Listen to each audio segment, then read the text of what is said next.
Bueno, Manolo Aguilar Villagrán, entrañable amigo, ligado al ABN desde su más temprano nacimiento, desde los primeros sollozos del bebé, ¿verdad? Su mujer, Apolonia, fue la que empezó también con Concha en el año 2008-2009. Y Manolo Aguilar es profesor titular de Psicología de la Universidad de Cádiz, doctor, que casi hicimos su tesis y la mía casi a la vez y casi sobre los mismos temas.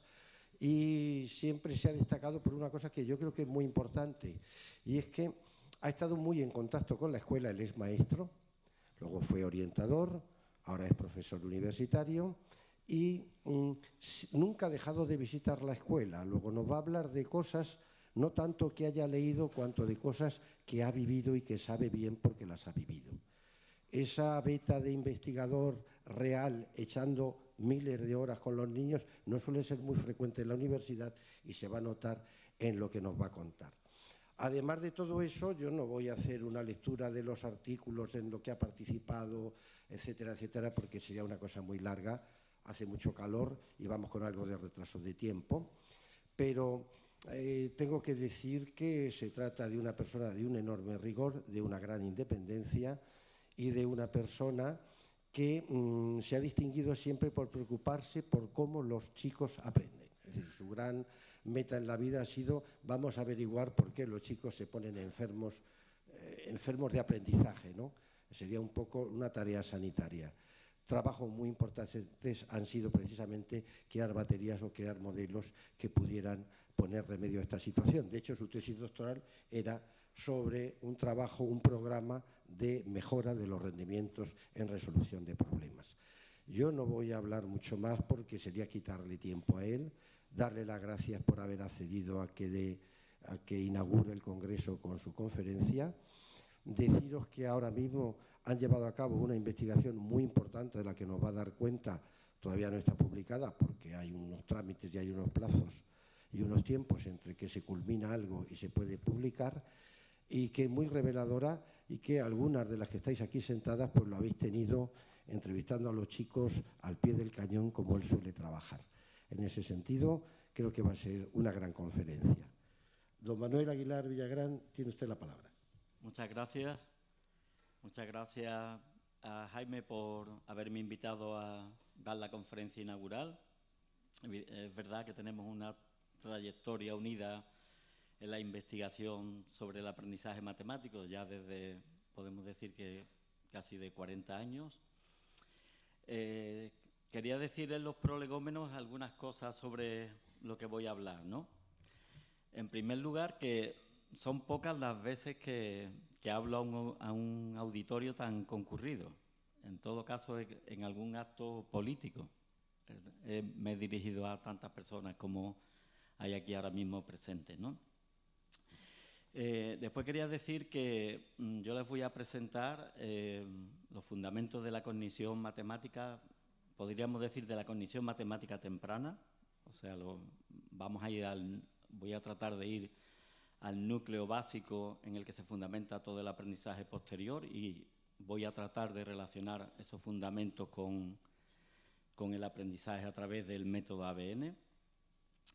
Yo pertenezco a ese grupo que aparece ahí, al HUM 634 de la Junta de Andalucía, un grupo de la Universidad de Cádiz que dirige el profesor Navarro, y es un grupo que trabaja sobre otras líneas de investigación. De hecho, también en la matemática temprana tenemos también otra serie de actividades de investigaciones sobre el uso de APPs, la baremación de test psicométricos, siempre buscando la relevancia de la validez internacional, ¿no? La relevancia de que lo que hagamos pudiera ser dado a conocer, como veremos a lo largo de la conferencia, en congresos internacionales y en simposium en el que se trabaje sobre los fundamentos estos de la cognición matemática.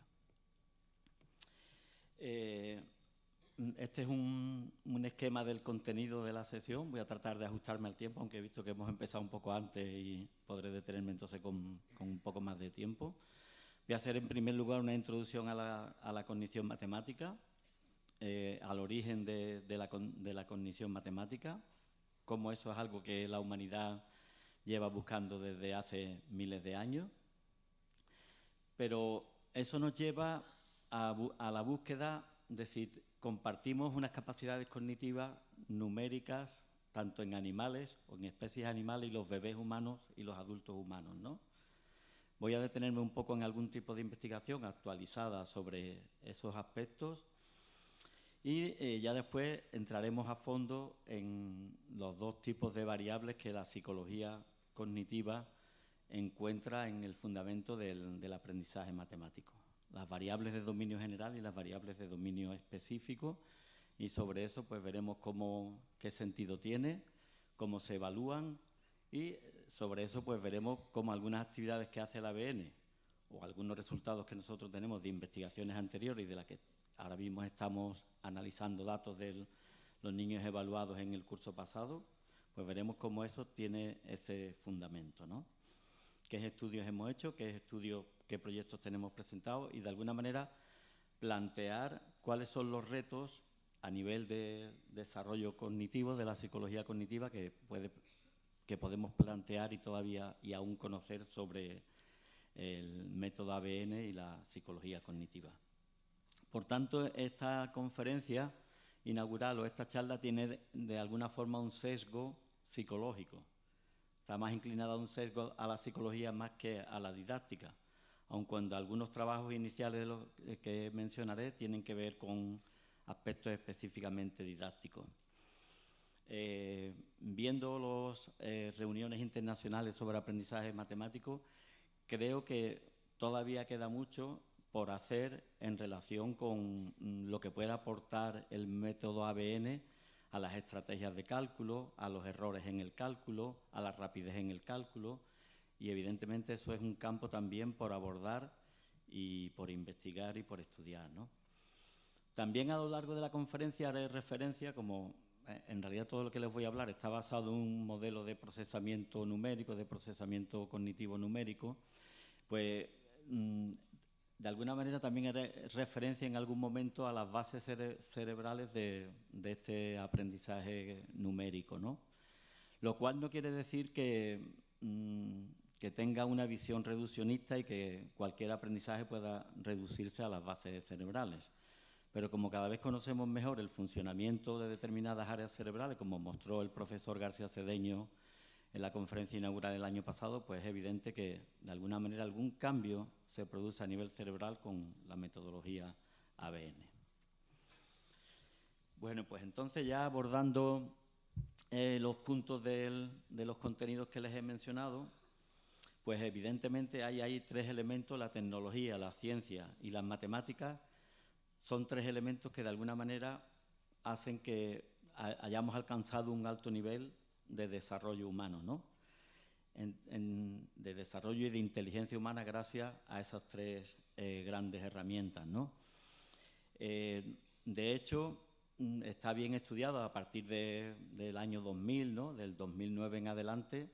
En muchos países está bien estudiado lo que le cuesta a un país el tener una parte importante de la población con un analfabetismo aritmético, ¿no? El hecho de que una persona no sea capaz de hacer el porcentaje de una propina, de hacerlo mentalmente, no sepa interpretar un gráfico. De alguna manera, las personas que tienen ese analfabetismo aritmético pues tienen peores rendimiento en el trabajo, ocupan trabajos más precarios. Por tanto, debe ser un reto que cualquier país, y como de hecho ocurre en muchos países, deben de tener planteado para mejorar ese rendimiento, ¿no? Pero lo que les decía, lo interesante es cuál es el origen de la cognición matemática. A lo largo de la historia yo he elegido ahí algunos pensadores o algunas figuras insignes del desarrollo de la ciencia y de la tecnología para tratar de ver la relación de las matemáticas con el mundo mental, ¿no? Ustedes ven ahí a Kronecker que dice: Dios hizo los enteros, todo lo demás es trabajo del hombre. En realidad esto es algo todavía no definitivamente resuelto, o la idea de Einstein de que cómo es algo que, y veremos aquí con algunos datos, cómo que es algo que está en la mente o cómo algo que está en el mundo, en la mente sigue un mismo proceso, cómo puede haber ese isomorfismo en alguna de las tareas matemáticas y lo que ocurre en el mundo real, ¿no? Cómo las aportaciones de distintas figuras insignes de la humanidad han tratado de buscar esa relación, ¿no? No he querido extenderme sobre los fundamentos filosóficos, los fundamentos innatistas, los fundamentos lógicos de Piaget, de Bertrand Russell, por avanzar en el sentido del origen de la cognición matemática, ¿no? Y claro, abordando este origen de la cognición matemática, elegí una serie de hallazgos, de elementos para tratar de abordar la antigüedad de ese origen. Entonces ustedes ven ahí la placa del Tai del Paleolítico Superior, que apareció en una región, en una cueva francesa, y cómo ahí, hace ya 10.000 años, se muestran algunas características o algunos rasgos de la interpretación del mundo a través de las cantidades. Ahí se reflejan, por lo visto, los ciclos lunares, los ciclos menstruales de la mujer, etcétera, etcétera. También es famoso los papiros de Rin, que fue un señor que estuvo en Egipto a mediados del siglo XIX, encontró un papiro también del siglo XV a.C., y en ese papiro los que lo han interpretado pues encuentran que allí hay operaciones aritméticas, hay ecuaciones de segundo grado, hay problemas de proporcionalidad, hay operaciones en todos los sentidos, progresiones aritméticas, progresiones geométricas. También Euclides de Alejandría, que nos habló de los 13 elementos y de la geometría euclidiana, que todavía sigue vigente. Y por último quería poner el ejemplo de los cuadernos de Ramanujan, que es un caso del siglo XX llevado al cine. Creo que el nombre de la película, si no recuerdo mal, El hombre que conocía el infinito, que es una película recomendable porque era un señor que era un escribiente en la India, ¿no? Y que le escribió a un catedrático de Cambridge, Hardy, le escribió una carta contándole cómo era su vida y los teoremas que él había descubierto. Este señor, en el momento en que lo estaba leyendo, casi tira la carta, pero la guardó. Cuando volvió a su casa por la tarde, la volvió a leer y vio la cantidad de información, la cantidad de teoremas que este hombre, estudiando, siendo autodidacta, había hecho por sí mismo, ¿no? Creo que él lo trajo y el hombre, cuando vino a Cambridge, contrajo una enfermedad y murió joven, ¿no? Por tanto, este debate llega hasta nuestros días. Este debate por la búsqueda del origen de la cognición numérica llega hasta nuestros días, ¿no? Y ven ustedes ahí, les he puesto el extracto de una reunión que hubo en Inglaterra en el febrero del 2017, una discusión para buscar el origen de las habilidades numéricas. Muchos de los trabajos que ahora comentaremos sobre la cognición animal se expusieron en este simposio, un simposio dirigido por Butterworth, por Galistel, que ya les sonará de los principios del conteo, pero también por el italiano Bayo Ortigara, como ustedes pueden ver ahí, ¿no? Por tanto, es un debate en realidad no resuelto sobre el origen de la cognición numérica, con distintas posiciones, que es lo que vamos a tratar de enfrentar aquí en los momentos siguientes. Esta idea de que yo he querido incluir investigaciones sobre el mundo animal e investigaciones con bebés es para tratar de que podamos comprender si compartimos algunas habilidades numéricas entre distintas especies y los humanos, y si esas habilidades de alguna manera son el fundamento de la cognición numérica o del número en los adultos, ¿no? Cuando se estudia la investigación sobre la cognición con los animales, pues se han hecho estudios sorprendentes. Yo voy a mencionar solo algunos, a lo mejor de los más conocidos, o algunos incluso de ahora del propio mes de junio, ¿no? Sobre las abejas, simplemente mencionarlo. Pero ustedes, consultando en la reunión de ese meeting, ¿no?, sobre el origen de la cognición animal, no se pueden imaginar la cantidad de estudios que hay con animales, desde hormigas, ranas, leones, para, de alguna manera, comprobar que tienen un desarrollo numérico. Por ejemplo, los leones, a leones en la selva le ponen unos sonidos y esos sonidos representan el número de animales que ellos pueden cazar, ¿no? Entonces, cuando el número de animales es menor del número de leones que hay en la manada, los leones abandonan la caza de esos animales. Cuando hay animales de sobra para que puedan cazarlos, abordan esa caza para que todos se puedan alimentar, ¿no? Entonces vamos a mencionar algunos de estos estudios, ¿no? Ya hubo un estudio en los años 50 en el que los cuervos de Koehler eran capaces de hacer el principio de correspondencia 1 a 1. Eran capaces de identificar una numerosidad en relación con una muestra y elegir la caja, en este caso, que de alguna manera representaba el número de puntos que se le había mostrado como muestra, ¿no? También son famosos los estudios de Irene Pepperberg con el loro Ales, con el papagayo Ales. Parece que el loro era capaz de identificar un número, de hacer incluso pequeños problemas de sumas y restas. Cuando se le preguntaba de qué color son 6, pues era capaz de contestar si eran los azules, los rojos o los verdes. Y en ese libro que ustedes ven ahí, pues Pepperberg, que sigue investigando sobre esto, refleja esos conocimientos que, lógicamente, como veremos inmediatamente, son también discutibles, ¿no?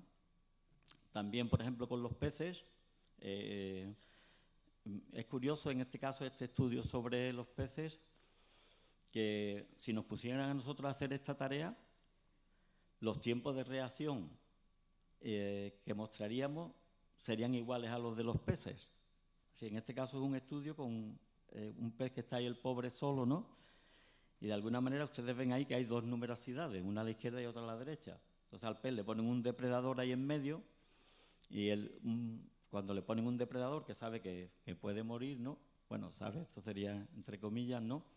El animal tiende a irse al sitio donde hay más peces para poder camuflarse y que no ser devorado por el depredador, ¿no? Entonces cualquiera de estos estudios, y en este caso, como ustedes ven ahí, las respuestas que dan los humanos, en este caso estudiantes universitarios, son similares a las que dan los peces, ¿no? Un último estudio antes de ponernos con los monos, ¿no? Es de las abejas que saben contar desde cero, ¿no? Ha aparecido ahora en la revista Science en junio, parece que muestran, ahora veremos que existe acuerdo, por ejemplo, incluso entre los investigadores con los monos, ¿no? Con animales, con mamíferos más superiores, de que son incapaces de conocer el cero, ¿no? Pues en este estudio parece que se muestra que las abejas son capaces de conocer cuando hay un elemento vacío, ¿no? Son famosos entonces los estudios sobre las capacidades numéricas de los monos Rhesus. Aquí, si ustedes ven esto, hay muchos vídeos, no he querido poner nada de eso, pero ustedes pueden ver la rapidez con que el mono elige o la cantidad mayor o la cantidad menor, o incluso una secuencia de ítems en el que puedan ordenar de mayor a menor. Esto incluso sabemos, aunque volveremos después sobre esto, en esta gráfica de resultados de Brano, ¿no? Ustedes pueden ver la respuesta de 11 humanos y la respuesta de 2 monos Rhesus, y cómo, ahora ya digo, no lo explicaremos, pero cómo, por ejemplo, los monos manifiestan el mismo efecto distancia que los humanos, o el mismo efecto en relación con la proporción de las dos cantidades que tienen que comparar. Entonces parece que de alguna manera compartiríamos muchas capacidades entre animales y humanos, ¿no? De todas maneras, para terminar esta parte en relación con la investigación con animales, existe una investigadora, Elizabeth Spelke, ¿no? En el que ella realiza una crítica a este tipo de estudios sobre animales, ¿no? En este caso menciona cómo Alex necesitó 28 años de entrenamiento para conocer entre el 1 y el 6, o como el mono Ai de este japonés necesitó 20 años de entrenamiento para conocer conceptualmente los números entre el 1 y el 9, ¿no? Bien, con eso terminamos. Ya digo, por ejemplo, todos los investigadores están de acuerdo, incluso los que investigan con animales, en que los monos, por ejemplo, pues son incapaces de conocer y de distinguir el cero, ¿no? Pero otro gran apartado, que es en realidad el que más ha aportado y el que más nos interesa, es el estudio de las capacidades numéricas de los bebés.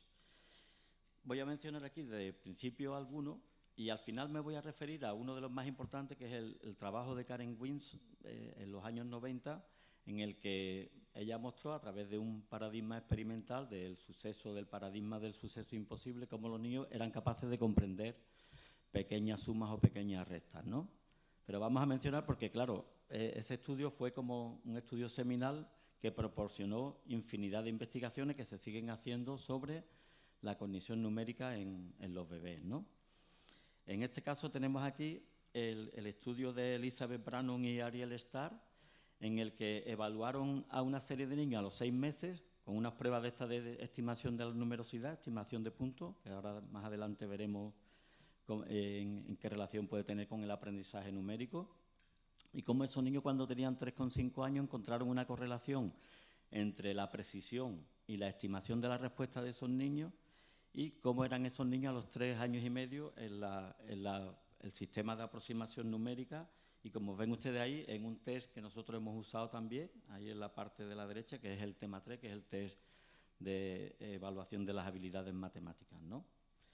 Esto ya se mostró esas capacidades en los niños de 6 meses, pero quería mencionar también el trabajo de Valerie Izard con Spelke, en el que ya niños recién nacidos, es decir, 49 niños recién nacidos, en menos de 2 días y 1 hora de nacimiento son capaces de distinguir numerosidad cuando existe una relación entre una ratio entre los números que reúne esas cantidades, 4 de 12, 6 de 18, pero curiosamente no 4 de 8. Ellos habituaron a los niños a una serie de sonidos, como ustedes ven ahí, sonidos más cortos, más largos, tú, ra, ra, ra, y cómo los niños miraban más al ítem, que ustedes ven ahí de los dibujos, donde había 4 elementos en este caso, o donde había 12 en el caso de 12, y cómo los niños, por el tema de la preferencia visual, pues detectan que los niños tienen esa relación entre sus capacidades, ¿no? Y cómo sabemos también cuáles son las capacidades numéricas, cómo comprueban los psicólogos cognitivos las capacidades numéricas de los bebés. Pues de una forma muy sencilla. Lo que hacen es presentan, como ustedes ven ahí, una serie de puntos, de configuraciones de puntos. Ustedes ven ahí esas configuraciones que tienen 8 puntos, 8 puntos y 8 puntos, porque aquí el hecho de que esos puntos tengan distintas dimensiones es algo que a lo largo de los estudios han tenido que, de alguna manera, recomponer en el sentido de que no fuera la superficie lo que más llamara la atención, sino que fuera efectivamente la cantidad exacta y no la superficie o el brillo que pudieran tener los ítems que se le presentan. Ya en los años 80 hicieron trabajos de este tipo, presentan en una pantalla de ordenador esas configuraciones de puntos, 8 puntos, 8 puntos, 8 puntos, hasta que el niño consigue lo que llamamos una habituación. O sea, el niño deja de interesarse por esa configuración de puntos. Cuando eso se ha conseguido, se le presenta entonces una configuración de puntos distinta. En este caso, para comprobar que los niños discriminan entre 8 y 16, le presentan el ítem con 8 puntos y le presentan el ítem con 16 puntos y ustedes podríamos ver cómo los niños se sorprenden en cuanto discriminan entre 8 y 16. Hay una serie de datos que a lo mejor, como ves con bebés, nos pueden interesar menos, pero hay una serie de datos que nos muestran que los niños, por ejemplo, la capacidad, la ratio de doble, 4, 8, 8, 16, son capaces de hacerlo, pero no a lo mejor 4 de 6 o 4 de 7, que es algo que se puede conseguir después y que de alguna manera está poniendo las bases de lo que es un sistema de aproximación numérica que compartiremos todos a lo largo de la vida, ¿no? Y como les decía, refiriéndome en realidad al trabajo pionero sobre los bebés, es el trabajo de esta investigadora, de Karen Wynn, que ya mostró en los años 90 si los bebés de 4 y 5 meses pueden hacer sumas y restas. Ella en este caso lo que hizo es un paradigma, una técnica en el que mostraba a los niños unas marionetas en un escenario y hacía una serie de manipulaciones experimentales para ver si por lo menos los niños comprendían que ahí se había producido un cambio. Como ya les digo, en los años 90 decir que los niños suman o restan, como entendemos conceptualmente eso, era bastante difícil de aceptar, y este es un trabajo que podríamos decir que son cientos de trabajos los que han replicado esos hallazgos, cambiando muchas de las cosas, ¿no? Lo que hacía Karen Wynne era montar un escenario, introducía una marioneta, subía una pantalla, como ustedes ven ahí, y cuando subía la pantalla metían otra marioneta, introducía otra marioneta y retiraba la mano. Ahí había unas condiciones que le llamamos el resultado que puede ser posible o el resultado que era imposible. ¿Cuál es el resultado posible? Que si se baja la pantalla aparecen dos marionetas. ¿Cuál es el resultado imposible, en este caso con la suma? Que le hemos añadido 1, pero en realidad cuando bajamos la pantalla sigue habiendo 1. Ella lo que hace es medir los tiempos de fijación, que eso hoy es posible, y era posible ya también en los años 90, los tiempos de fijación cuando ocurre el resultado posible y el resultado imposible.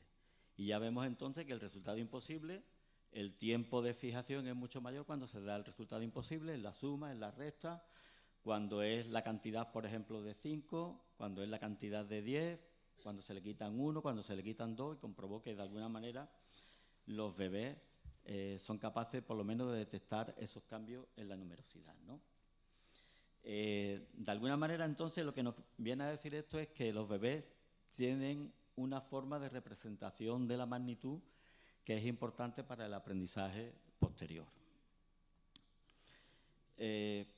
¿Y por qué es importante? Pues porque esta representación de las magnitudes numéricas, que es algo que estaría ahí impreso, es decir, en niños recién nacidos, que veamos esa representación de las magnitudes, como curiosamente esto de alguna forma se relaciona con la habilidad matemática posterior, que depende altamente de la cultura.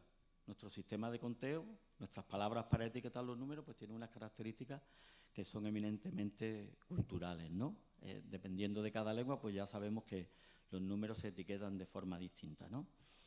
Entonces, hay un constructo ahí que de alguna manera nos habla del sentido numérico, y que este sentido numérico que se tiene sirve para desarrollar todas esas habilidades que tienen ahí. La idea esta del sentido numérico es también un constructo que tiene distintos enfoques dentro de los psicólogos cognitivos, pero lo que sí estamos de acuerdo es que el sentido numérico sirve para desarrollar todas esas habilidades.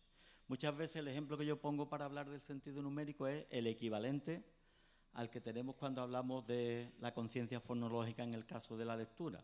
O sea, si nosotros pudiéramos detectar, o como ya podemos detectar en niños pequeños, cuál es su sentido numérico, pues podríamos predecir qué niño va a tener dificultades y qué niño va a tener un buen desarrollo matemático, y desde luego en los niños con dificultades cómo podríamos intervenir. Sabemos que un niño que tenga un buen sentido numérico puede realizar cálculos mentales, puede utilizar estimaciones, reconocer la magnitud de los números, etcétera, etcétera, ¿no? Entonces, llegados a este punto, y como resumen de lo que ya hemos visto hasta ahora, y esta es una parte importante, ¿no?, en la que me quiero centrar, la psicología cognitiva habla de dos grandes grupos de variables en la cognición matemática: variables de dominio general y variables de dominio específico.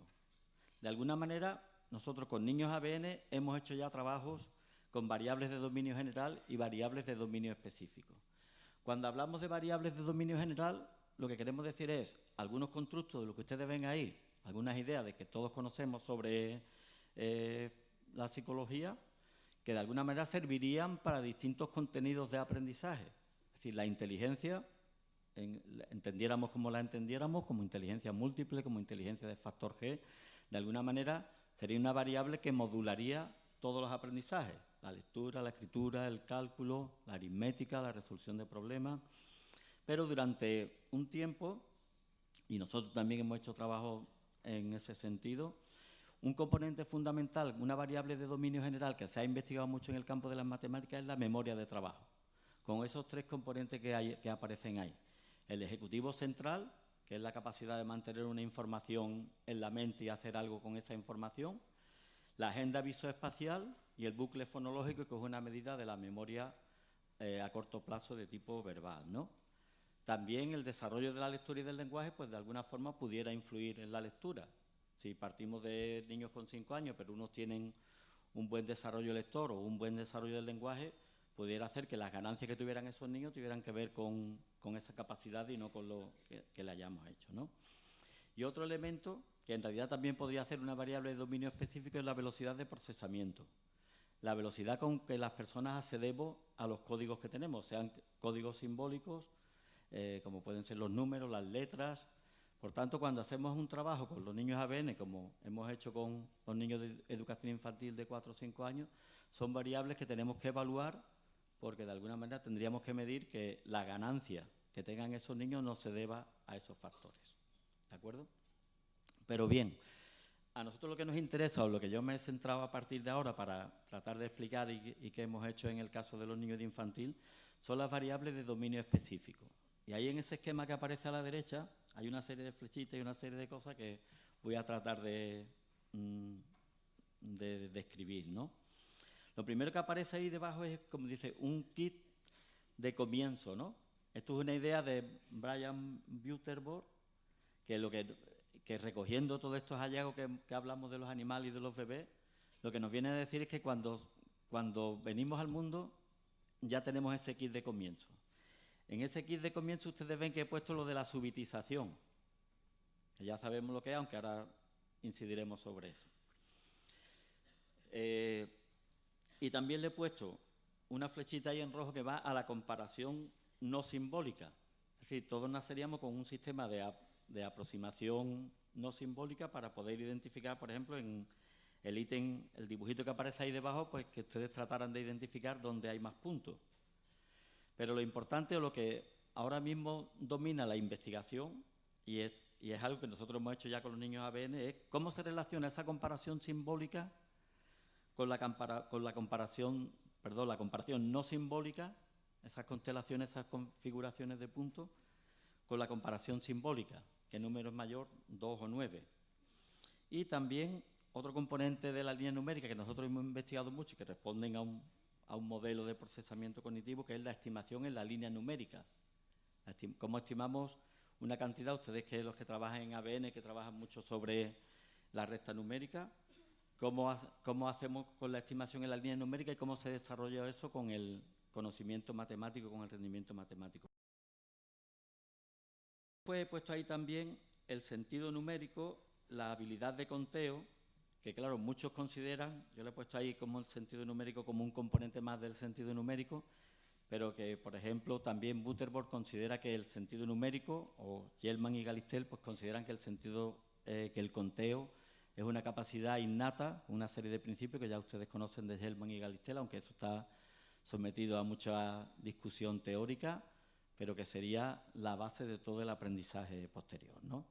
Bien, pues centrándonos en estos componentes, vamos a tratar de ver cómo se evalúa, cómo se mide su rendimiento y qué relación tiene esto en los trabajos que hemos hecho con niños ABN, ¿no?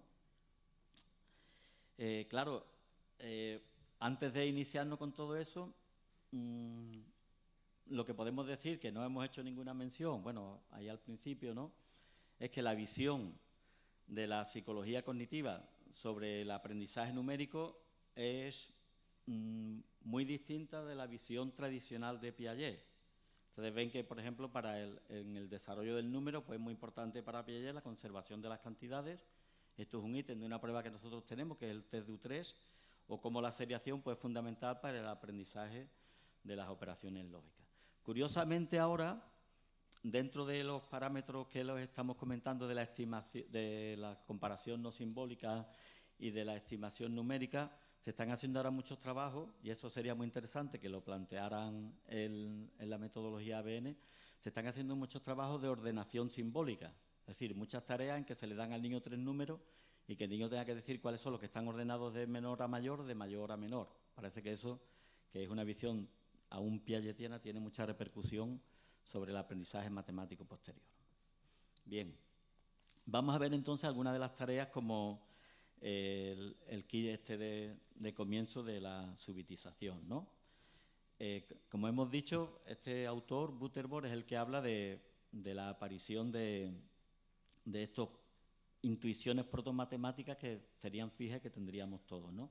Una de ellas es la subitización. Me tengo que levantar para hacer para picar ahí con el ratón, pero que ya ustedes todos conocen lo que es subitización, pero haremos alguna referencia a algunos hallazgos sobre la subitización.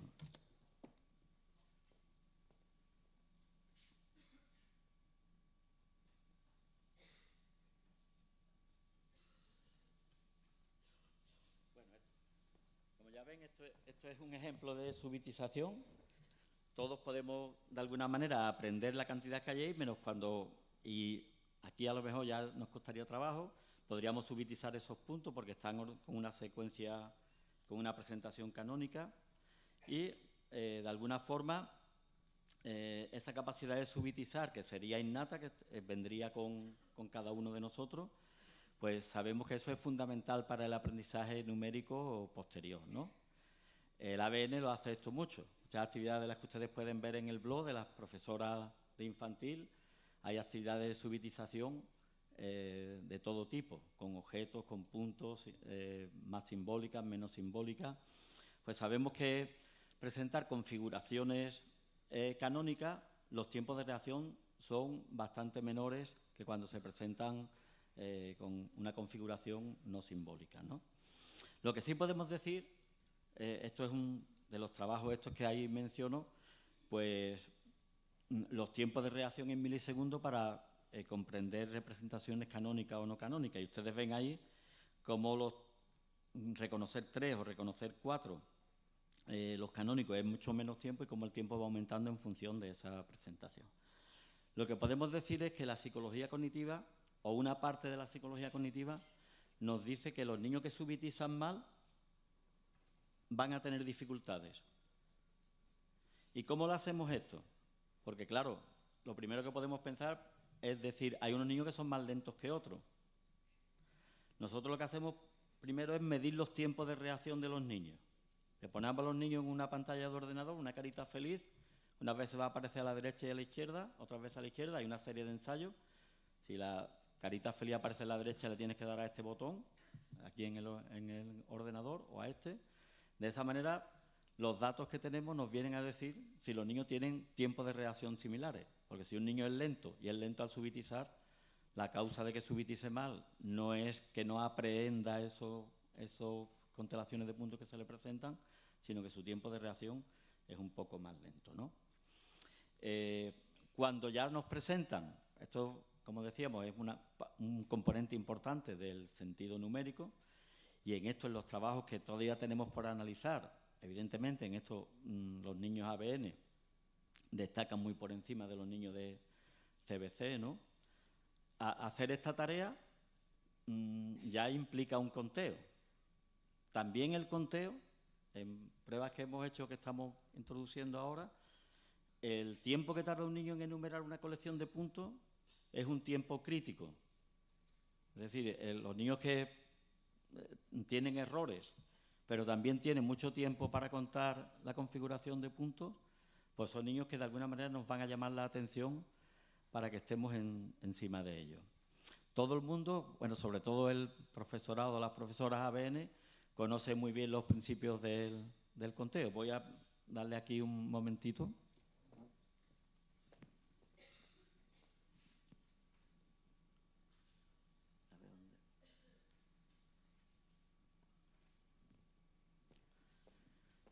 Ya digo, los principios del conteo pues ya lo conocen ustedes, ¿no? Lo que hemos comentado, que para estos dos autores, Gell-Mann y Galisteo, los principios del conteo serían innatos. Butterworth, muchos investigadores consideran que esos principios del conteo son innatos. Esos principios los niños ABN los desarrollan muy tempranamente. Sí podemos decir algunas cuestiones curiosas, ¿no? Lo primero es que hay un debate muy importante, claro, esto a lo mejor dicen ustedes, le interesa más a los investigadores que al que está a pie de clase, ¿no? Pero hay un debate muy interesante para explicar cómo las habilidades de conteo se relacionan con el rendimiento matemático, cómo las habilidades de conteo se relacionan con el rendimiento matemático,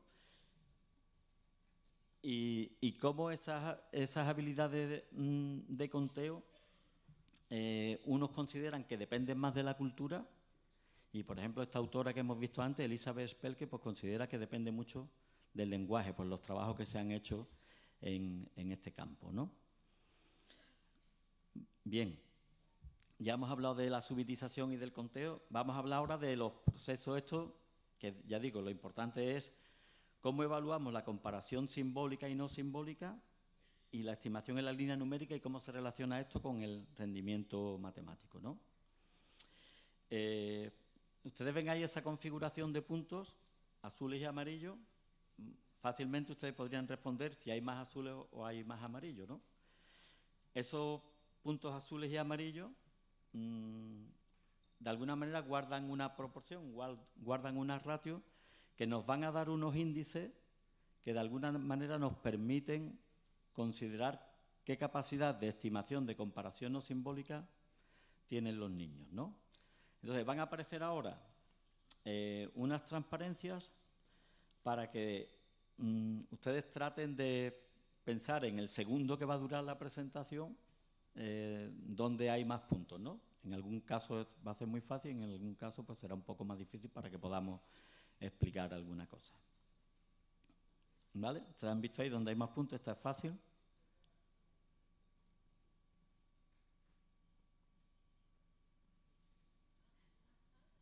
¿Vale? Bueno, pues si ustedes se fijan, lo que hemos puesto ahí es una presentación que la ratio es de 0,5, o sea, en una de las pantallas hay 20 y en el otro hay el doble. Y en la otra, que la ratio es mayor, el tiempo es más lento y menos exacto, ¿no? Vamos a tratar de hacer lo mismo ahora, pero con números. Intentemos hacerlo con números, que también nos resultará fácil, ¿no?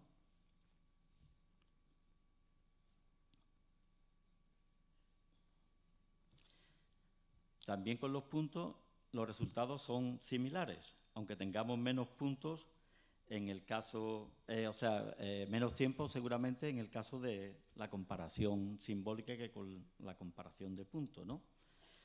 Entonces, ¿cómo es ese paso de la comparación no simbólica a la simbólica? Eso es algo que, o un tema que los investigadores han tratado de comprobar tanto en adultos como en niños, como en personas de distintas culturas. Y se han encontrado unos efectos que son muy importantes o muy interesantes para conocer cómo funcionarían esos aspectos en el mundo de los niños ABN, ¿no? Cuando hacemos una comparación simbólica como la que hemos hecho ahí, si ustedes se fijan en esta imagen de DAEN, ¿no?, que ya lo hizo en el año 90, ustedes ven ahí que le piden a las personas que comparen un número que se le va a presentar con el 65. Entonces, un número puede ser más pequeño y un número puede ser mayor, más cercano o más alejado. Pues bien, lo que se encuentra es que los tiempos de reacción, que hay un efecto distancia, que ahora comentaremos, los tiempos de reacción son mucho más cortos cuando los números están más separados que cuando los números están más juntos. Y que se cometen muchos más errores cuando los números están más juntos que cuando los números están más separados.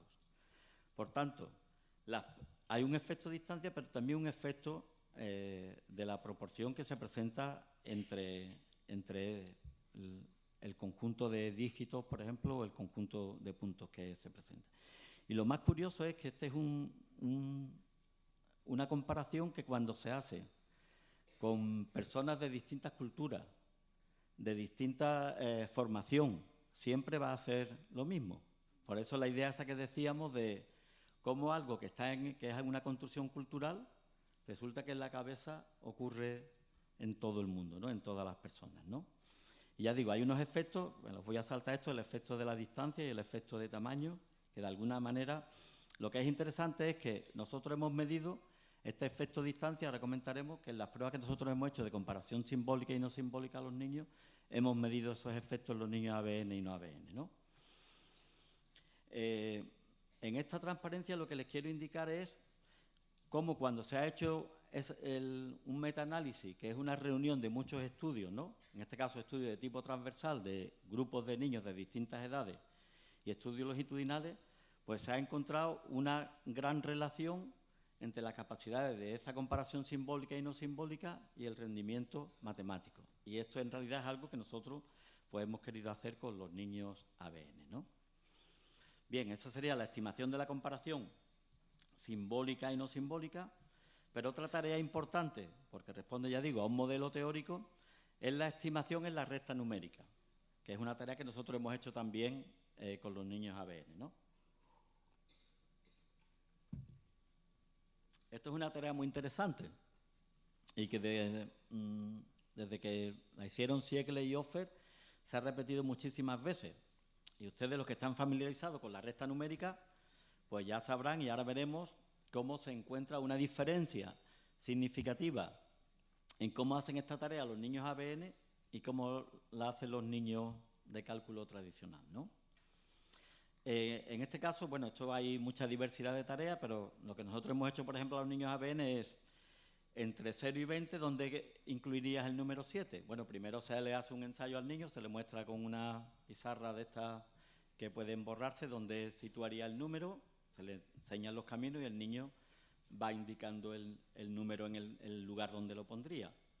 Ahí hacemos como dos medidas, uno que es el porcentaje de error absoluto, es decir, en qué número lo ha puesto, se calcula el porcentaje de error, y también si el número lo pone exactamente o no. Con un margen de error, pues se considera si el número, si es un acierto o no, ¿no?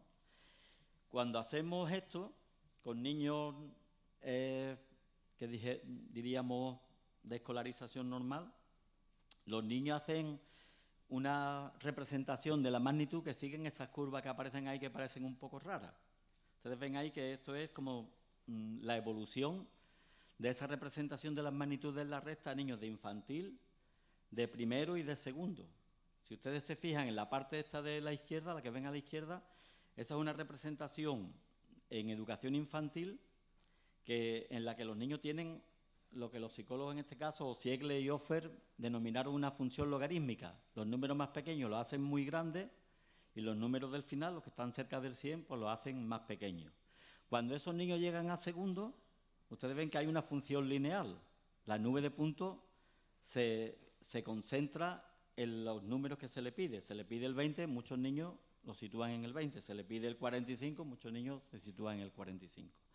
Lo que de alguna manera vamos a comprobar es que los niños ABN, y en uno de los trabajos que ha hecho Mari Carmen Canto, los trabajos que hicimos el año pasado, es mostrar cómo los niños ABN llegan mucho antes a esa función lineal que se considera que es una representación de la magnitud muy exacta, ¿no? Por poner un ejemplo que se pudiera entender mejor que esa representación, tendríamos un niño de alto rendimiento, representaría los 10 primeros números como están ahí.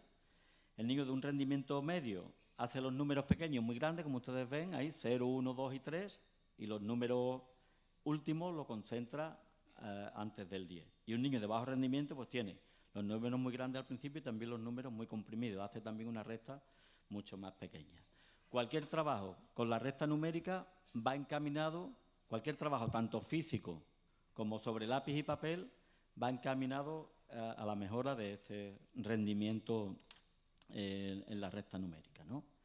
Bien, todo esto que les estoy comentando de las variables de dominio específico se integran en un modelo que es muy interesante, que es el modelo de triple código de DAEN. El ABN desarrolla muy bien este modelo de triple código. El modelo de triple código de Stanislas Dehaene y Laurent Cohen es que tenemos 3 módulos para procesar toda la información numérica. Un módulo para la representación analógica, que es todo esto de la recta numérica y la representación en conjunto de puntos lo haríamos con ese módulo. Un módulo para la representación auditiva verbal y otro módulo para la representación visual y árabe. Estos son una serie de ejemplos que ustedes van a disponer de esta información, lo podrán ver ahí. Pero si ustedes consideran, por ejemplo, un ejemplo típico de niños ABN, ustedes ven ahí que le podemos pedir al niño que escriba el número 36 o que forme el número 36 de muchas maneras posibles, con los 3 grupos de 10, con los palillos, diciéndoselo verbalmente, presentándoselo con dígitos